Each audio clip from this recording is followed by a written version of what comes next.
বিশ্বনবী বলেন এই ইস্তেগফারটা যদি কেউ পড়ে, আত-তাওয়াল্লি মিন ইয়াউমিজ যাহাফ, যুদ্ধের ময়দান থেকে পালিয়ে আসা কবিরা গুনাহ। বিশ্বনবী বলেন যুদ্ধের ময়দান থেকে ফিরে এসেছে এরকম কবিরা গুনাহ অবলম্বনকারীও যদি আস্তাগফিরুল্লাহ আল্লাযী লা ইলাহা ইল্লা হুয়াল হাইয়ুল কাইয়্যুম ওয়া আতুবু ইলাইহি পড়ে, ওই কবিরা গুনাহকারীকেও ক্ষমা করে দিবে কে?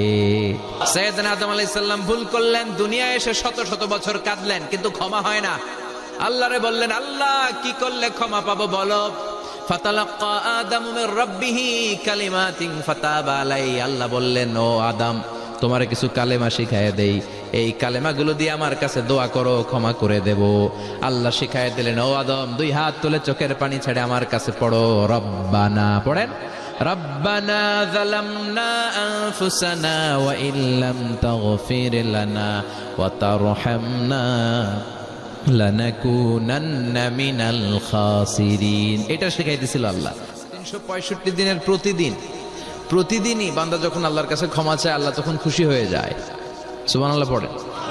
আর শয়তান নারাজ হয়ে যায়। আমাদের মিশন হচ্ছে আমরা আল্লাহরে খুশি করতে চাই, আর শয়তানের বিরুদ্ধে আমাদের অবস্থান। চিল্লায় বলেন ঠিক কিনা?